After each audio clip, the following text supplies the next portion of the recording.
So this evening, I want us to think about grace. Grace. Grace in the way that St. Paul understood it. Grace in the way that we all need it to get us there. I want to tell you a story that doesn't come from the Bible at all, but rather from the pages of the New York Times. Now, inside each Sunday edition of the New York Times, you will find a column in the style section titled "On the Street" by Bill Cunningham. And it's not really a column at all, rather it's a series of snapshots from a man who has covered the streets of New York City for more than 50 years. And each week there are pictures of people from all walks of life, regardless of age or gender or social status. And when Cunningham goes out, there's never an agenda or even an idea. Bill Cunningham just looks for beauty, he snaps a picture, and it works. Boy, does it work. People fall all over themselves in New York City to get in front of Bill Cunningham's camera. And why not?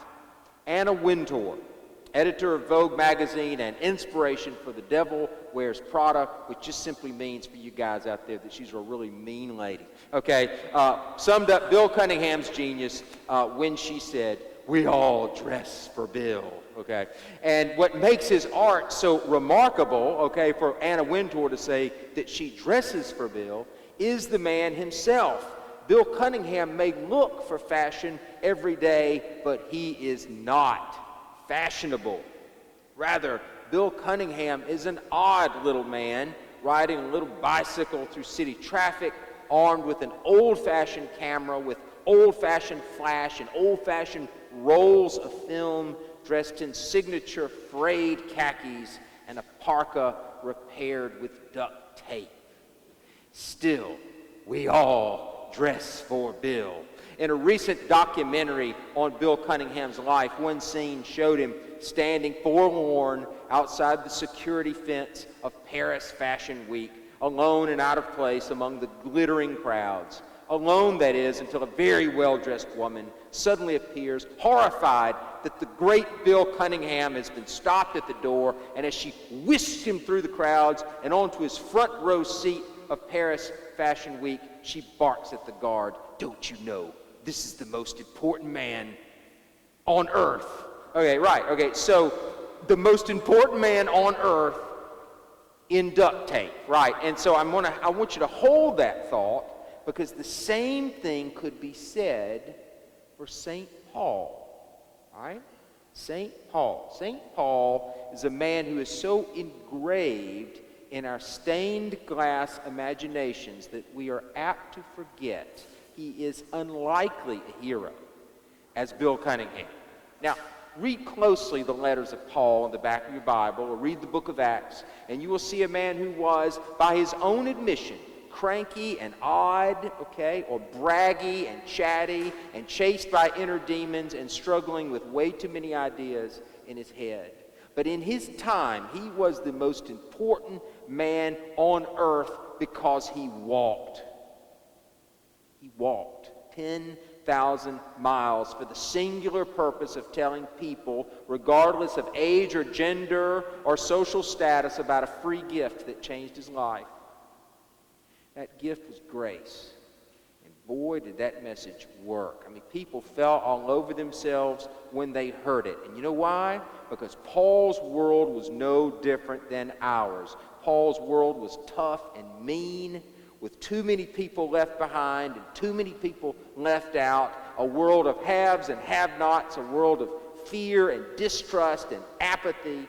And Paul himself had once been right in the thick of it, clawing his way to the top and crushing the opposition, until one day God offered Paul something better. God offered Paul something better. What did he offer him? Let me tell you. God offered Paul rest. God offered Paul peace. God offered Paul a satisfied mind. God offered Paul a good night's sleep. God offered Paul security. God offered Paul something the world was starving for then and starves for still. God offered himself. This is grace. In the end, grace is all St. Paul ever talked about, and in the end, grace is all that St. Paul ever cared about. And his genius at the time was to use their common language, which is the Greek language, in ways that they'd never thought of before. And I'll offer an example. Paul began every letter with grace as a salutation. Let me tell you what I mean. In a day when letters were formal and the same phrases were commonly used, Paul took the Greek word for greetings, cheri, and he turned it into grace, for charis, revealing not only a capacity for wordplay, but a deep longing to share the gift right off the bat. In other words, Paul didn't say, hello. He said, grace. Grace to you. Grace. Grace. Incidentally, I'm somewhat of a celebrity at my summer church in Maine. Y'all know I have a little church in Maine in the summertime.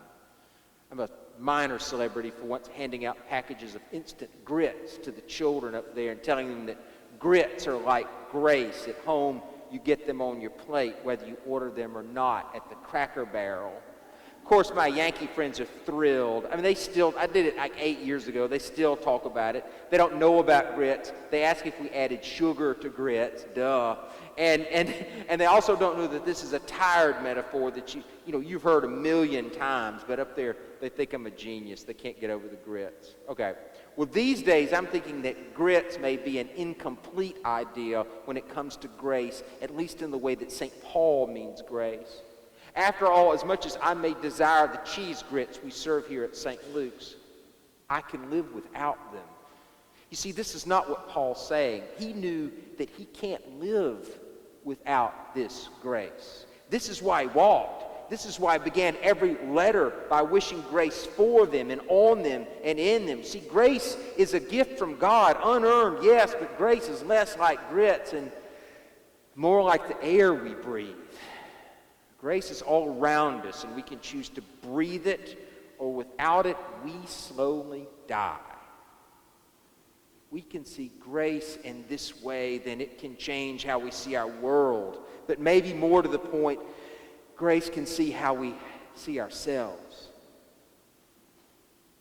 Okay, I once heard former Governor John Patterson tell the story from the old days of train travel and light security. And as hard as this is to imagine, he said he was on a train from Tuscaloosa to Birmingham, and he happened to be sharing a car full of patients from the Bryce Mental Hospital, all right?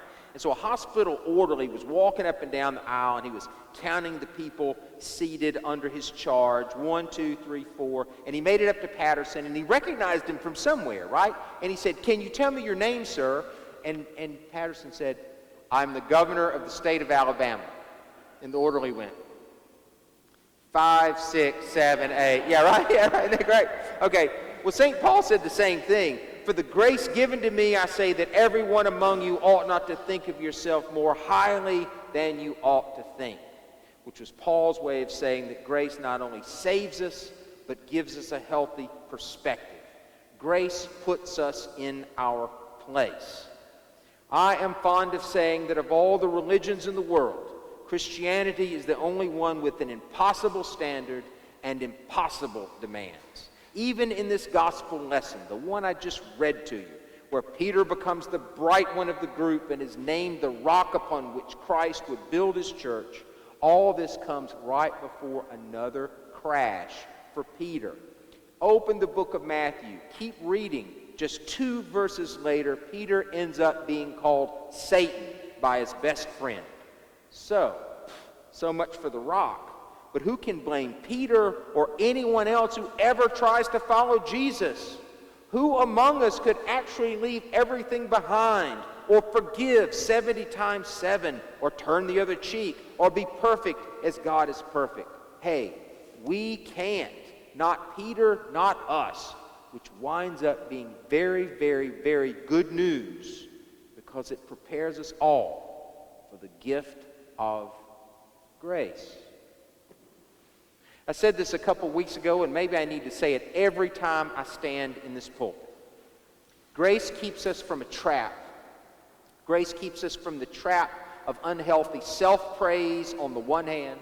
It keeps us from the trap of unhealthy self-criticism on the other.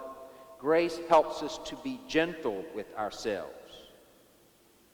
Speaking of such things, and this being the first Sunday of the fall season, I want to remind you something I really like about St. Luke's. I just think this is so cool. And that is the fact that if you come to this church and you happen to be really cute or really successful or super busy or powerful or at the top of your particular game or king of your particular little hill, well, congratulations. Now, get in line, right? Okay, get in line, please, because we need people to pick up bulletins or polish silver or teach Sunday school or serve salad or about 1,000 other things around here, and we can do them all as a family because grace teaches us that importance is overrated after all, and we are a people saved by something other than our own bootstraps. We are saved by grace, only grace. And this is our witness to the world. And Lord knows we live in a world that needs this message. Like all of us, I have been watching the news unfold in Ferguson, Missouri, and I'm grateful that heads seem to be starting to cool. Streets are starting to become quiet. The children are going back to school. I'm praying for a fair investigation. I'm praying for mutual understanding. I'm praying for tears to be dried. I'm praying that things won't blow up again. But you know, those sorts of things are only possible with gentleness and courage and kindness and self-control, and these two are gifts of grace. And here's what I'm thinking these days. I don't know what to do but pray. But I do ask you to look closely at our fall schedule. The Norwood run in September might just be a run. Preschool Partners might just be a preschool. Our STAIR tutoring program might just be tutoring. Our monthly collections might just be groceries, but I believe that they're more. Our own meager efforts in North Birmingham are our attempts to share something like grace, to meet new friends, to reach deeper understanding, to make sure that our Birmingham, our city, remains one city and no battleground, not for us, never again. This can be our story. This can be our witness. And remember, anything is possible with God. Anything is possible with grace. Even our own good night's sleep. Amen.